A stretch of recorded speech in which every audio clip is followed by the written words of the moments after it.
iragile ngirame forora deme babaninda falanebe iragile ngirame forora imuti mirio kuimede irame kafera imuti fefe surude irame kafera.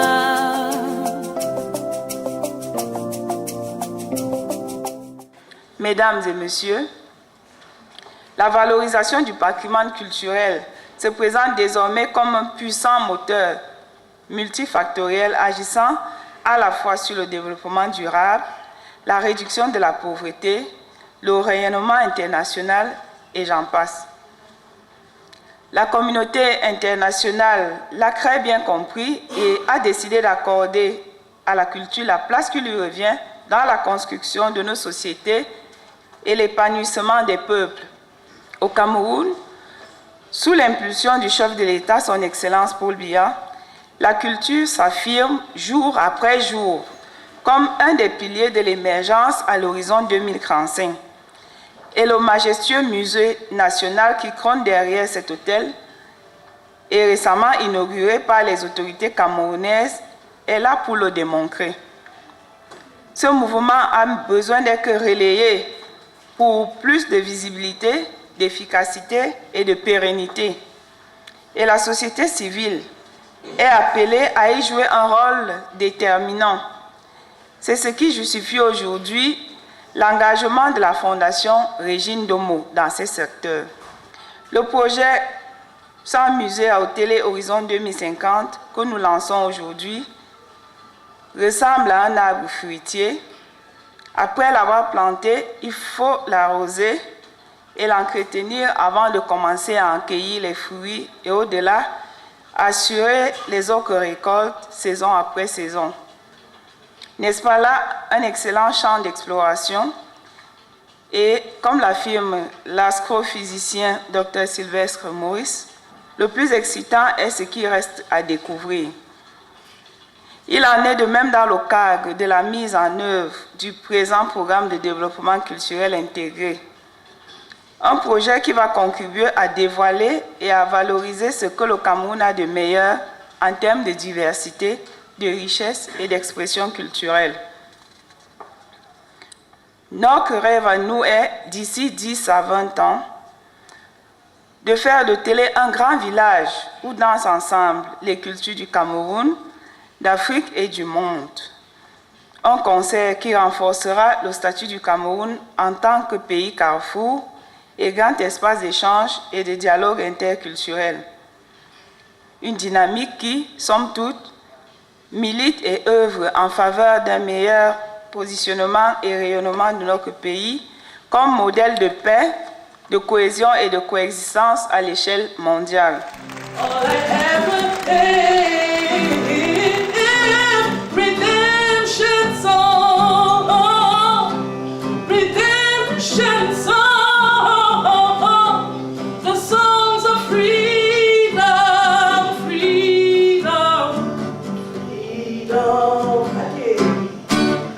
All I ever had,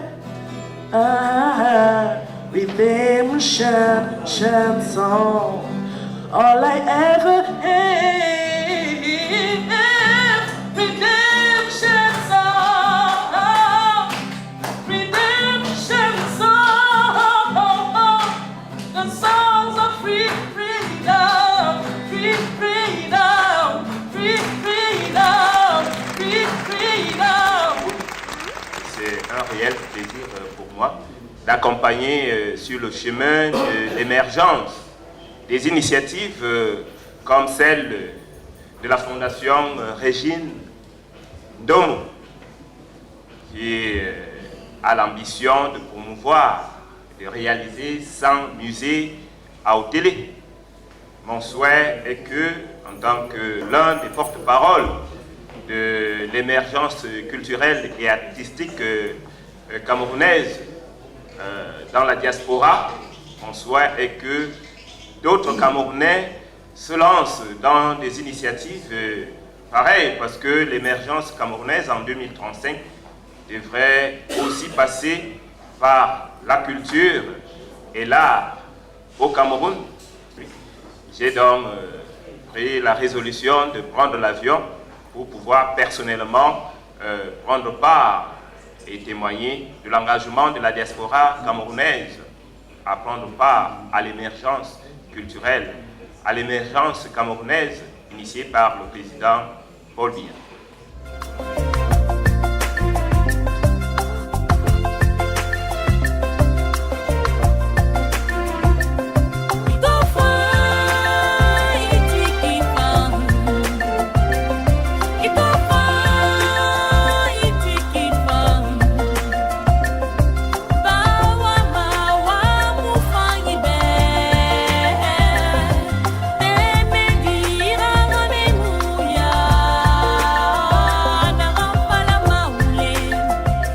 Mesdames, Messieurs, bonjour. Quel bonheur d'être en votre compagnie aujourd'hui et nous sommes très heureux de vous recevoir ici à Otélé, dans le département de la Mefou à Kono, où Manège du Savoir a déposé ses valises. Ici, nous sommes accueillis par une élite, une sommité de la place qui nous ouvre grandement les portes de la ville. Le docteur Jean-Joseph Aitangana, ministre conseiller auprès de l'ambassade du Cameroun en France.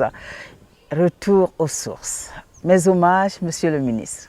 Merci beaucoup, c'est un plaisir de faire partie des intervenants dans votre célèbre émission. Merci. Merci, Monsieur le ministre. Comment allez-vous? Très bien, surtout quand je me retrouve à Otélé, oui.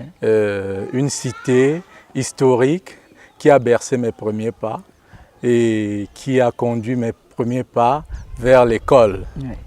Je suis très content. Monsieur le ministre, il y a une célèbre chanson, peut-être que vous appréciez aussi comme moi.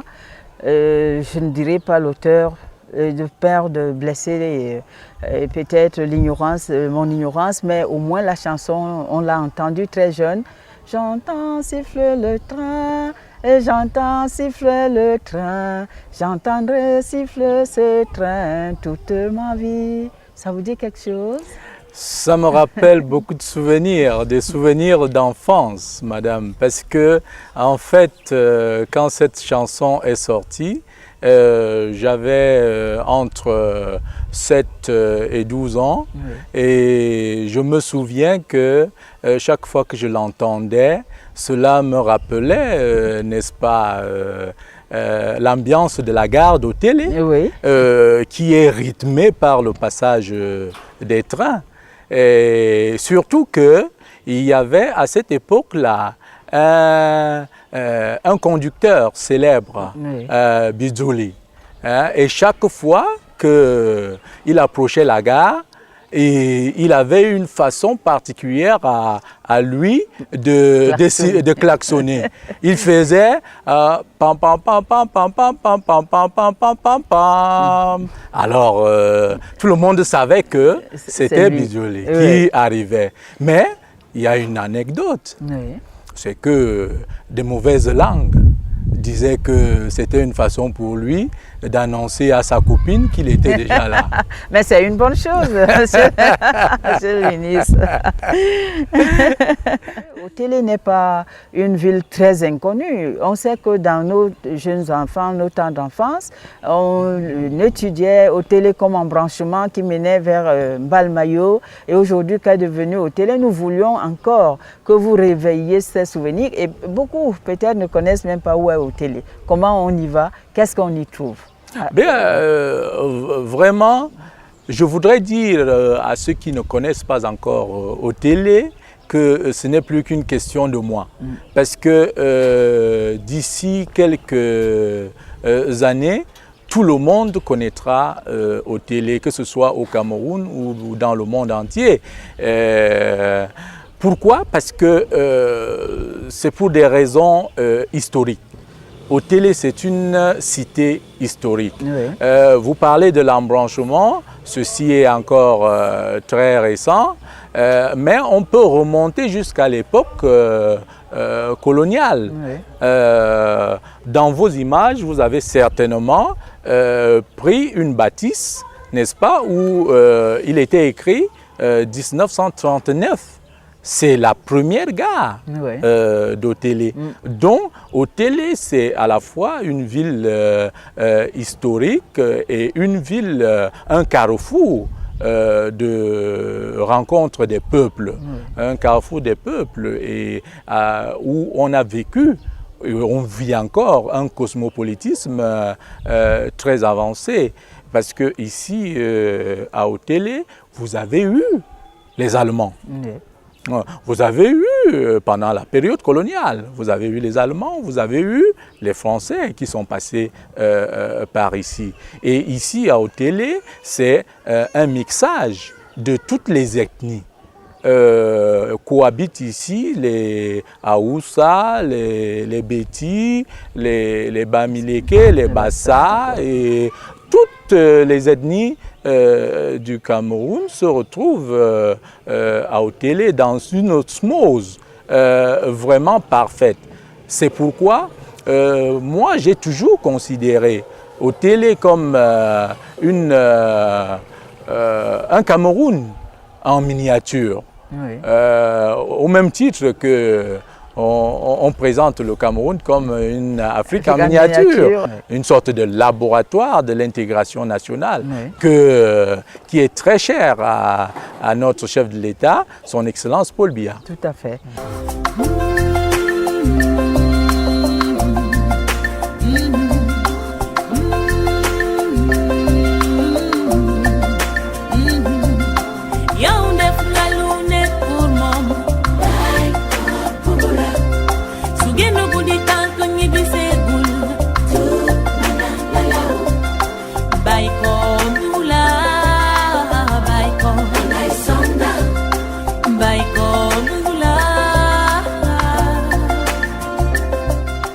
Monsieur le ministre, nous rappelons à nos amis téléspectateurs que vous êtes docteur Jean-Joseph Atangana, une élite de Otélé.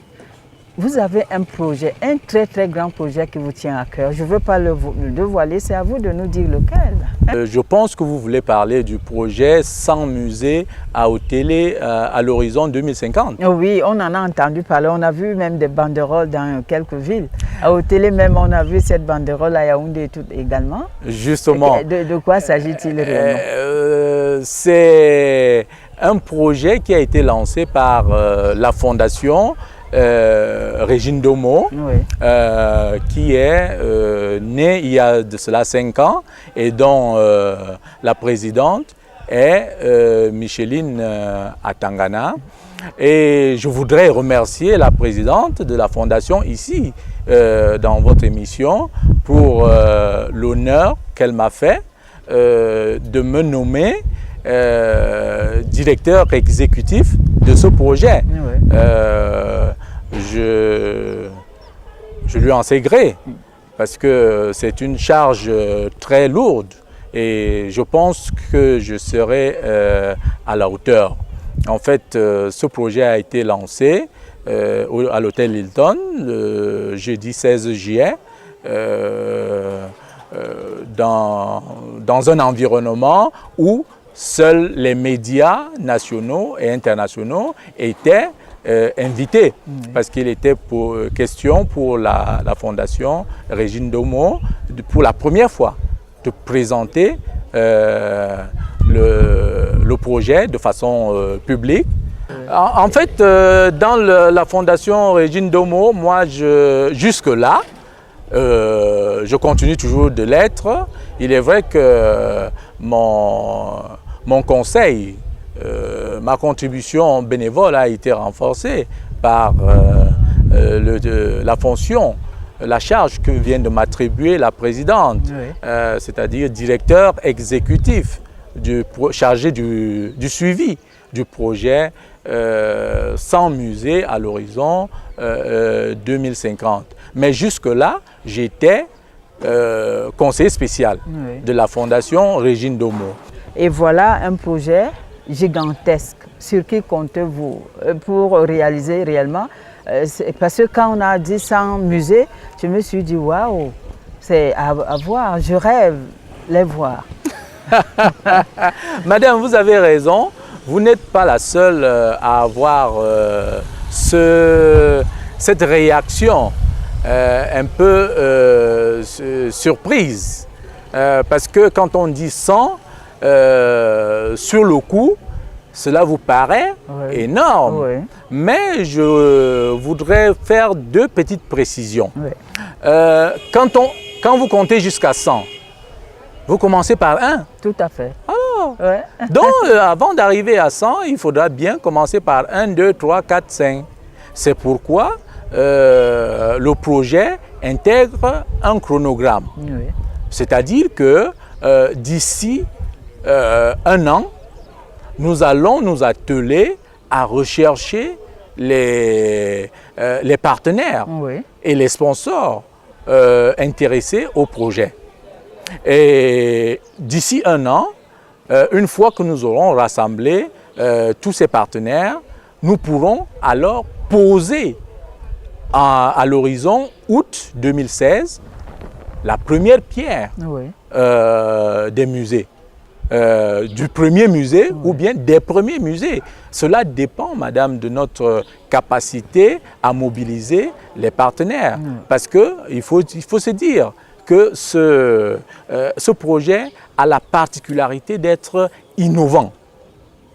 Je vois ce qui effraie les uns et les autres. Ouais. Parce qu'ils ont l'impression qu'un musée, c'est un grand château, une sorte de caverne d'Ali Baba, où on trouve tout et n'importe quoi, un fourre-tout. Non, aujourd'hui, il y a une conception moderne des musées. Oui. Une conception spécialisée et bien ciblée. Et c'est dans cette approche théorique, conceptuelle, que se situe la logique des 100 musées à Haut-Télé à l'horizon 2050. C'est-à-dire que à Haut-Télé, si vous êtes fan de basketball, vous allez trouver un musée consacré au basketball. Oui. Et confidence pour confidence, bon, vous avez déjà la plaquette. Je pense que vous l'avez parcouru. Vous savez très bien que dans les 100 musées, il y a de prévu un musée sur Joachim Noir. Oui. Joachim Noir que vous connaissez tous. Le père de l'autre. Voilà. Yannick, donc, ce musée sur l'histoire du basketball lui sera dédié. Et ce musée n'intéressera que les fans du basketball. Oui.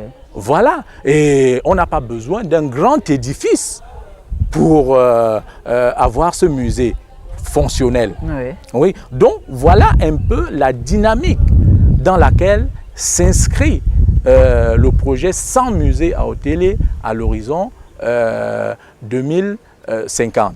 Et je voudrais même encore... Et même 2035, on aura déjà quelques-uns. Hein. Ah oui, en fait, 2035, c'est pourquoi nous considérons ce projet comme une contribution à l'accélération de la marche du Cameroun vers l'émergence à l'horizon 2035. Oui. Vous comprenez, madame? Parce que, en fait, la Fondation Régine Domo fait partie de la société civile. Tout à fait. Et le rôle de la société civile, c'est d'accompagner le gouvernement, l'État, dans son action de développement.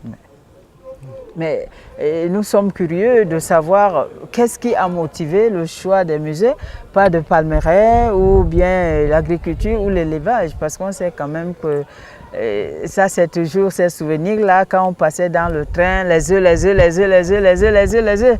Pourquoi les musées? Les bâtons, les bâtons, les bâtons. Vous voyez, madame, vous me rappelez beaucoup de souvenirs. Hein? Je me souviens que moi-même, qui vous parle, j'ai vendu les œufs. Hein? Et qu'on allait acheter les œufs à Libamba, à la ferme de Libamba. Voilà. Donc, qu'est-ce qui a motivé le choix de la culture? C'est parce que, madame, dans la marche vers l'émergence, nous devons mettre à contribution toutes les potentialités que présente notre pays. Or, la culture dans notre pays est un potentiel énorme. énorme. Et comme j'ai eu à le dire à certains de vos confrères, il ne faudrait pas que la culture soit le parent pauvre de la marche vers l'émergence. Il faut que le Cameroun puisse faire de la culture un pilier, un maillon fort dans la chaîne de l'émergence du Cameroun à l'horizon 2035. C'est pourquoi nous avons choisi la culture. Et pourquoi également nous l'avons choisi? Parce que, madame, il y a des pays dont le PIB dépend à plus de 25% de la culture et de ses effets connexes. Or, ce sont des pays qui n'ont pas le même potentiel en termes de diversité culturelle que le Cameroun. Il faut donc que le Cameroun puisse valoriser sa culture pour en faire un pilier de l'émergence. Et pour valoriser cette culture, on a besoin de la labelliser. Parce que ce que les uns et les autres oublient, c'est que l'émergence, c'est une compétition. Tout à fait. Alors, nous devons nous fonder sur ce qui fait partie de nos avantages comparatifs. C'est-à-dire là où nous avons le plus de chances d'exceller par rapport aux autres. Et je pense que la culture, c'est le cas. C'est un bon exemple parce que le Cameroun, c'est une diversité culturelle où les gens vivent en coexistence pacifique. Oui. Et nous sommes un exemple de paix dans le monde, madame. Si je vous pose la question, quelle est la capitale politique du Cameroun? Vous allez me répondre? Je pourrais dire Yaoundé. Ah, c'est Yaoundé. Vous avez vu juste, madame. Et si je vous pose la question, quelle est la capitale économique du Cameroun? Bien entendu, Douala. Douala. Mais si je vous pose encore la question, quelle est la capitale culturelle du Cameroun? Je ne sais pas. Vous ne savez pas? Et d'ici 10 ans, vous le saurez parce que ce sera au télé. D'accord, on applaudit pour ça. Pour ça. Mais, monsieur le ministre, quelle est la place des jeunes dans ce projet? Parce qu'ils sont nombreux, on les a vus, ils vous regardent, ils attendent. On a même assisté à un match de football qui nous a démontré les talents de ces jeunes. Madame, vous ne savez pas si bien le dire. D'ailleurs, dans les musées, il y a un musée réservé au football, parce qu'on a vu les noms de certains célébrissimes footballeurs. Vous savez que le cœur des Camerounais tape à l'unisson au rythme du football. Oui. Je disais que vous avez touché là à quelque chose de très important pour la Fondation Régine Domo. Parce que nous accordons beaucoup d'importance au sort de la jeunesse. Si vous ignorez la jeunesse, vous exposez le pays à des lendemains incertains. C'est pourquoi ce projet de 100 musées à Otélé à l'horizon 2050 est essentiellement dédié aux jeunes d'abord. Parce que la dynamique que va créer la construction de ces musées profitera d'abord aux jeunes en termes d'emploi direct et en termes d'emploi indirect. Parce que à l'horizon 2050, ce sera la garantie de 300 emplois directs pour Otélé et qui reviendront essentiellement aux jeunes. Parce que, en fait, chaque musée devrait employer au moins 3 personnels, c'est-à-dire un responsable, un guide et un agent d'entretien. Et ça, ce sont des emplois pour jeunes. Et puis, vous aurez au moins 2000 emplois indirects, c'est-à-dire du fait des constructions en cours, du fait des services associés et autres. Ce sont là des emplois qui vont contribuer à résorber le chômage dans la ville d'Otélé et ses environs. Du Cameroun, hein? Et du Cameroun. Parce que beaucoup viendront vers Otélé. Absolument. Ça sera encore plus un grand carrefour. Je profite d'ailleurs de votre émission pour lancer un appel à tous les investisseurs, les opérateurs économiques, que c'est le moment de venir investir à Otélé. Oui. Hein? Voilà. Et le message, qu'est-ce que vous attendez de vos frères qui sont ici, parce que quand vous venez, ils sont là. Vous avez un message à leur endroit parce que ce grand projet n'est pas étranger à eux. Peut-être ils devraient s'en approprier. Effectivement, nous nous attendons à ce qu'ils s'approprient ce projet. Parce que, en fait, ce projet ne peut pas se faire sans les populations. Oui. C'est pourquoi vous avez vu comment nous avons intégré l'ensemble de la chaufferie traditionnelle. En fait, il est question de développement local et de valorisation de la culture locale. Oui. Or, ceci se fait en parfaite symbiose avec les chaufferies traditionnelles. C'est pourquoi nous attendons beaucoup de la population locale qu'elle s'insère dans la dynamique de mise en place de ce projet. Ouais. Et nous savons que c'est une population dynamique. Les championnats de vacances que nous organisons depuis 5 ans l'ont démontré. C'est une population participative. Ouais. Et nous n'avons pas de doute à ce niveau. Monsieur le ministre, parlez-nous un peu, quel est le rôle d'un diplomate? Le diplomate, c'est quelqu'un de très complexe. La fonction est très complexe. Oui. Parce que le diplomate s'occupe, n'est-ce pas, des relations entre son pays et d'autres pays, Oui. de la coopération entre son pays et d'autres pays, entre son pays et d'autres institutions internationales. Et en fait, l'objectif du diplomate, c'est le développement de son pays et il doit mettre toute sa contribution pour réaliser cet objectif. Oui. C'est pourquoi ceux qui sont des éminences grises dans le cadre des relations internationales, dans le cadre de la politique étrangère, définissent la diplomatie comme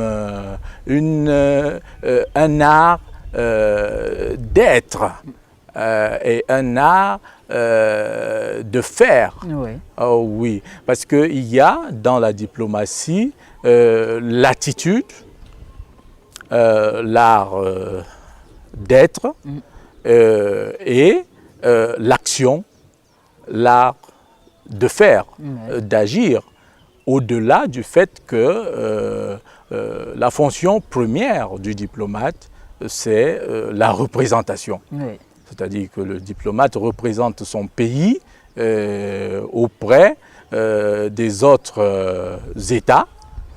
C'est ce qui rentre dans le cadre de la coopération ou bien des relations bilatérales, ou alors auprès d'autres institutions, organisations internationales, gouvernementales ou non gouvernementales. Et là, il est question de la diplomatie multilatérale. Oui. La diplomatie doit surtout être économique. Oui. Ah oui, parce que en fait, c'est l'économie qui nourrit le politique. Tout à fait. Et tous les autres domaines. C'est pourquoi, dans mon appréhension, mon approche de la diplomatie, je privilégie l'approche économique. Oui. Parce que la diplomatie, je la définis comme étant une sorte de supermarché. C'est-à-dire que ce qui fait la force du supermarché, c'est sa capacité à achalander ses rayons. Oui. Donc, plus vous êtes achalandé, mieux vous pesez sur la scène internationale, plus vous intéressez les autres acteurs et plus vous créez de la richesse pour votre pays. Voilà ma conception du diplomate et de la diplomatie. Monsieur le ministre, que Dieu bénisse votre action. Merci beaucoup et ne vous empêchez pas, je serai toujours disponible pour revenir sur votre plateau. Soyez-en rassurés, le cœur de l'équipe de Manège du Savoir bat à l'unisson avec le vôtre parce que nous aimons le Cameroun et nous souhaitons que notre pays soit le meilleur, d'ailleurs il est, du monde parce que nous avons tout. Nous vous disons merci de nous avoir honorés. Bonne journée. Merci beaucoup. Merci, Monsieur le ministre. Mesdames, Messieurs, merci de nous avoir accompagnés encore ce matin. Ne décrochez pas, les programmes de la CR TV se poursuivent. Bonne journée.